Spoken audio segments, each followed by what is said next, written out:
part two of what I was saying about my neighbor taking my fiance. So back to what I was saying. Um, oh yeah, they all came in and they was fussing or whatever. Make a long story short, they were all arguing. My fiance thought that he was about to get, well, his friend, not a friend, but you know what I'm saying, a person that he looked at to be a brother, called him out to fight.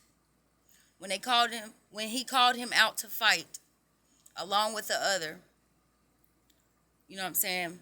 Soon as he went out to go fight, that's whenever he was shot. He was shot one time in the chest, and he was killed. And it was the worst situation that I ever had to encounter in my life. You know, it's like the worst situation I ever had to deal with in my life. I gave him CPR. You know what I'm saying? I prayed and I called.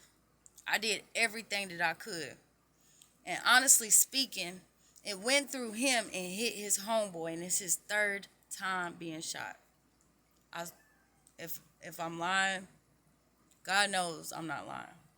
Worst situation I ever had to encounter in my life. Um, I still can't believe it to this day. The only thing that keeps me grounded is knowing that God is who He is, and He allows things to happen. Um, Warning comes before destruction, and there was so many things going on with all of these guys. You know what I'm saying? They traveled in a pack of, you know what I'm saying, 10 to 15, 20 per se. You know what I'm saying? They were branching off, going to other places, drinking, uh, and stuff like that. You know what I'm saying? And it turned into a very bad situation that I could not control. It's taught me a lot about life. Um, like I said, this is somebody that he thought was his brother. Somebody that he thought that was his brother. You know, when he used to come to when the guy used to come to the house, I didn't care for him too much. I really did not like him. I was very standoffish towards him. And I wish I would have just stayed like that. But on the flip side, even if I would have stayed like that, man, it was like basically uh he had to see for himself who he was, and nobody knew. Nobody would have never thought in a million years, because out of the whole circle, they were the ones that were supposed to be like that. But the guy that committed the crime, he had also shot someone else before. His self had been shot 6 times, I believe it was, and he survived. But look at that. God allows somebody to live that's been shot that many times, and they turn around and take somebody else's loved one from 'em.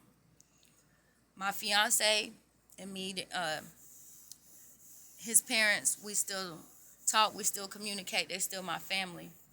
I threw him a big party for his birthday, and I just can't believe that all that took place. Guy was just a complete snake, a complete snake. I remember when my fiance lost his job behind him.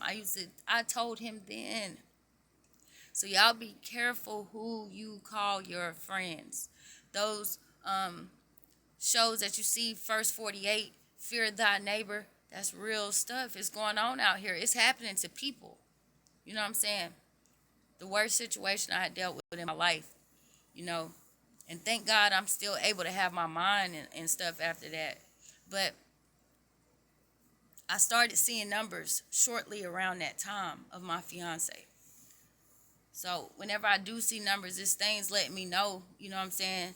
It's just a sign of comfort for me.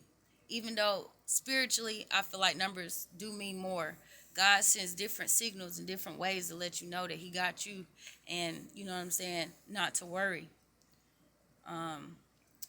Most people wouldn't imagine dealing with something like I dealt with, man. You know, being able to encounter something like that and still push. I, I just can't believe it, man.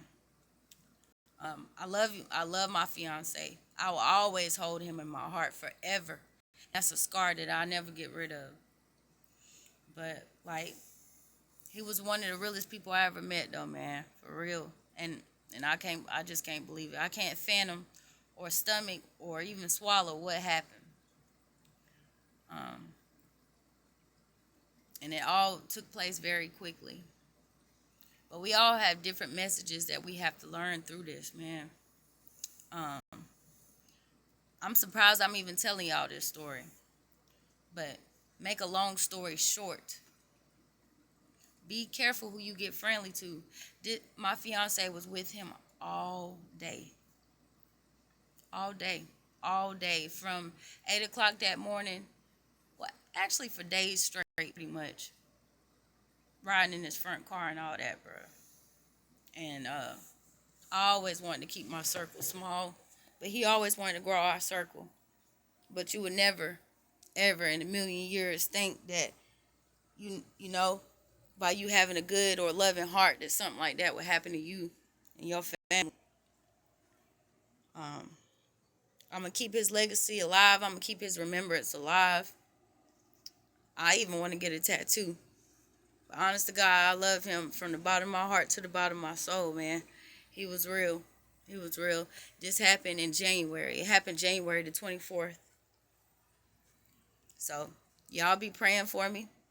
You know, uh, pride is next to humility, and you know, it is what God allowed it to be.